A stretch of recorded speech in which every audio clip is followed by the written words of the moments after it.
Hello everyone, welcome to my channel. Guys, आज मैं आपको पेंड्रम प्लस प्लस क्रीम के बारे में बताने वाली हूँ। ये क्रीम क्या है, क्यों इस्तेमाल की जाती है, सही तरीका क्या है इसको लगाने का, क्या सावधानियाँ रखनी चाहिए जब इस क्रीम को आप इस्तेमाल कर रहे हो, क्या बेनिफिट होते हैं इसको इस्तेमाल करने के और क्या साइड इफ़ेक्ट्स भी हो सकते हैं। तो आज मैं आपको ये सब कुछ बताने वाली हूँ, तो इसके लिए इस वीडियो को एंड तक ज़रूर देखिएगा अगर आप ये क्रीम इस्तेमाल करने जा रहे हैं तो। अगर आपको ये वीडियो हेल्पफुल लगती है, आपके लिए यूज़फुल साबित होती है और आपको एक सही जानकारी मिलती है तो प्लीज़ चैनल को सब्सक्राइब ज़रूर करना, वीडियो को लाइक एंड शेयर भी करना। तो गाइस चलिए ये जान लेते हैं इस क्रीम के बारे में।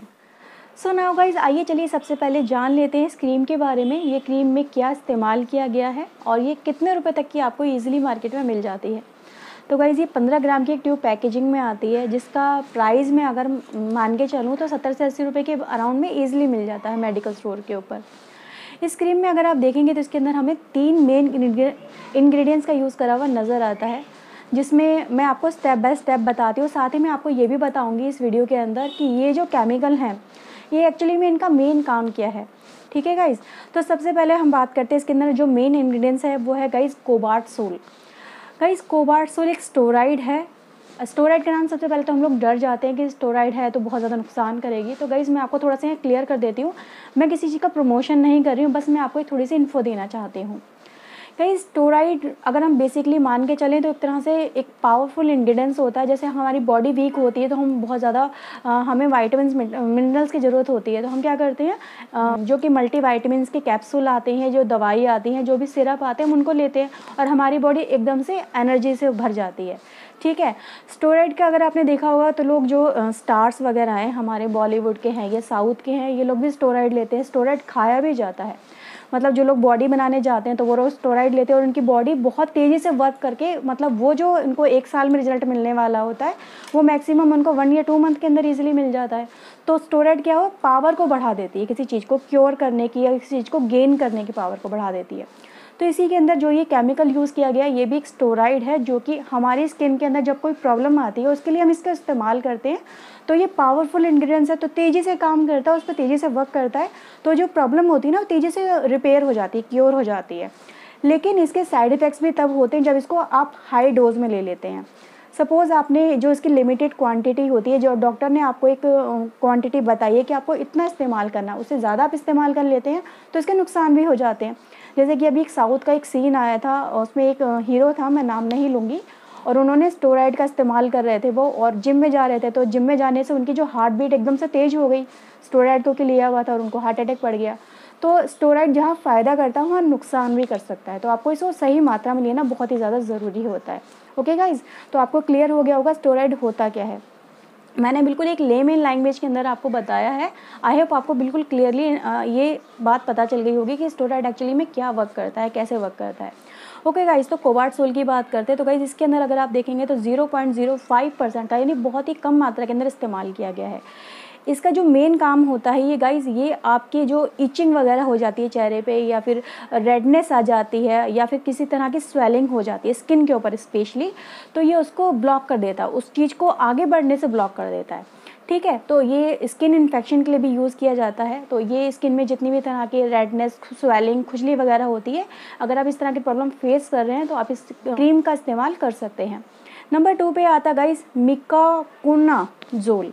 मिकाकोनाजोल का जो मेन इसके अंदर देखेंगे अगर आप तो 2% के अराउंड में इसमें इस्तेमाल किया गया है, थोड़ा ज़्यादा है लेकिन ये हमारी स्किन के लिए सेफ़ है।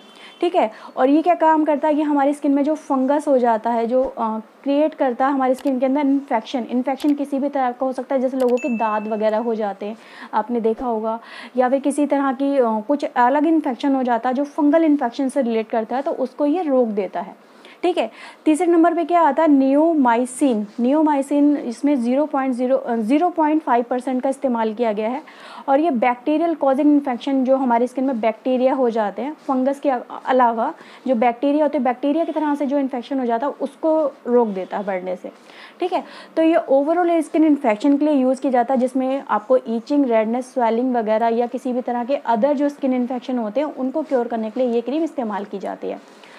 नाउ गाइज़, मैं आपको थोड़ा सा यहाँ पे थोड़ा ब्रीफली बता देती हूँ कि अगर आपने किसी भी तरह की स्टेरॉइड क्रीम का इस्तेमाल किया और बहुत लंबे टाइम तक कर लिया, आपने उसे छोड़ा या आप उसका इस्तेमाल करें और आपकी स्किन पे बहुत ज़्यादा रेडनेस आ गई है, इचिंग होने लगी है या खुजली होने लगी है, और उसको आपको क्योर करना है बहुत जल्दी, तो आप इस क्रीम का इस्तेमाल कर सकते हैं। ठीक है, मैं आपको ये भी बताऊंगी कितना मैक्सिमम टाइम होता है इसको इस्तेमाल करने का और कब आप इसे इस्तेमाल कर सकते हैं। पहले हम ये जान लेते हैं कि किन किन कंडीशन में आप इस क्रीम को बिल्कुल भी इस्तेमाल नहीं करेंगे। ओके गाइस, तो पहली कंडीशन है guys acne and pimple. Guys अगर आपकी स्किन पे बहुत ज़्यादा एक्ने एंड पिंपल है या ओपन कट बाउंड वगैरह है या किसी तरह का ऐसा स्किन इन्फेक्शन है जिसमें से म्यूकस वगैरह निकल रहा है, ठीक है, पस निकल रहा है, तो ऐसी कंडीशन में आप इस क्रीम को बिल्कुल भी इस्तेमाल नहीं करेंगे। And guys one more thing, अगर आपकी स्किन के ऊपर किसी भी तरह के दाद हैं, ठीक है, दाद रिंग बार्म हो जाते हैं या चिकन पॉक्स हो गया है, अगर आप उसको केयर करने के लिए इस्तेमाल कर रहे हैं तो बिल्कुल भी इस्तेमाल मत करिएगा, आपको डबल इन्फेक्शन हो सकता है। ठीक है गाइस, इसका इस्तेमाल जो हमारे सेक्सुअल ऑर्गन्स होते हैं उनके अराउंड, उनके नियर भी इसका इस्तेमाल नहीं करना चाहिए। हमारी लिप्स के नियर या हमारी नोज़ के नियर या आइज़ के नियर इस क्रीम को बिल्कुल भी इस्तेमाल नहीं करना चाहिए, जो कि बहुत ज़्यादा सेंसिटिव पार्ट होता है बॉडी का, वहाँ पर आपको इसको यूज़ करना अवॉइड करना चाहिए। गाइस मेरे पास रिक्वेस्ट आई थी पेंड्रम प्लस प्लस के लिए और उन्होंने मुझसे ये पूछा भी था कि मैम इस क्रीम को इस्तेमाल करने से क्या गोरे हो सकते हैं। तो गाइस ये गोरे बनाने के लिए क्रीम नहीं है, स्टेरॉइड क्रीम है, तो स्किन को बहुत तेज़ी से रिपेयर करती है। जो स्किन के ऊपर हमारे स्किन इन्फेक्शन हो जाता है और वो कालापन छोड़ के चला जाता है ना, तो हमारी स्किन एक लेवल में आ जाती है, एक सेम कलर में आ जाती है, तो लोगों को ये लगता है गोरा बना रही है, पर ये गोरा बनाने के लिए तो बिल्कुल भी यूज़ नहीं करना चाहिए। ऐसा अगर आप करते हैं तो आपको कौन कौन से साइड इफ़ेक्ट्स हो सकते हैं मैं आपको बता देती हूँ। आपकी स्किन पतली हो जाएगी पहले के कंपैरिजन में, धूप में जाते ही वो जल जाएगी, उस पर बहुत ज़्यादा रेडनेस हो जाएगी, बर्निंग हो जाएगी, स्किन का कलर डार्क हो जाएगा, काला पड़ जाएगा। तो आपको इस क्रीम को गोरेपन के लिए बिल्कुल भी इस्तेमाल नहीं करना है। लेकिन हाँ, अगर आपने किसी भी तरह के स्टेरॉइड क्रीम का इस्तेमाल किया और रेडनेस आ गई चेहरे पे, तो आप इस क्रीम का इस्तेमाल कर सकते हैं। मैक्सिमम इस क्रीम को आपको 7 से 10 डेज़ तक इस्तेमाल करना चाहिए, उसके बाद आपको इस क्रीम को इस्तेमाल नहीं करना चाहिए, क्योंकि 1 वीक का जो ड्यूरेशन होता है इसी के अंदर ये क्रीम काफ़ी जल्दी तेज़ी से असर कर देती है और हमारी जो प्रॉब्लम होती है उसको क्योर कर देती है। डॉक्टर जितनी आपको डोज बताते हैं, जितनी रिकमेंडेड टाइम के लिए आपको बताते हैं, उसे आप ज़रूर फॉलो करें, उससे ज़्यादा इसे आप बिल्कुल भी इस्तेमाल ना करें। जब भी आप धूप में अगर बाहर जा रहे हैं तो कोशिश करिएगा उस एरिया को, जिस एरिया पे आपने ये क्रीम को लगाया है, उसे कवर करके रखें। डायरेक्ट सनलाइट में आने से हमारी स्किन डैमेज हो सकती है। And guys one more thing, अगर आप इस क्रीम को इस्तेमाल करते हो आपको किसी भी तरह की बर्निंग यानी स्किन में अंदर जलन, ईचिंग या खुजली मतलब या रेडनेस दिखती है, तो इस क्रीम को इस्तेमाल करना आपको तुरंत ही रोक देना चाहिए। अपने रिकमेंडेड जो डॉक्टर्स होते हैं उनके प्रोसीजर को आपको फॉलो करना चाहिए या अपने डॉक्टर से ज़रूर कंसल्ट करें। सो गाइज़ आई होप आपको सारी इन्फॉर्मेशन मिल गई होगी इस क्रीम से रिलेटेड। तो गाइज़ अगर आपको ये वीडियो हेल्पफुल लगी है तो प्लीज़ वीडियो को लाइक शेयर करना, एंड चैनल को सब्सक्राइब नहीं किया है तो प्लीज़ चैनल को भी सब्सक्राइब ज़रूर कर दीजिएगा। मैं एक नई वीडियो के साथ में आपसे फिर जल्दी ही मिलती हूँ, तब तक के लिए अपना ध्यान रखिएगा, खुश रहिएगा और ऐसे ही मेरी वीडियो देखते रहिएगा। तो गाइज़ चलिए तब तक के लिए बाय बाय।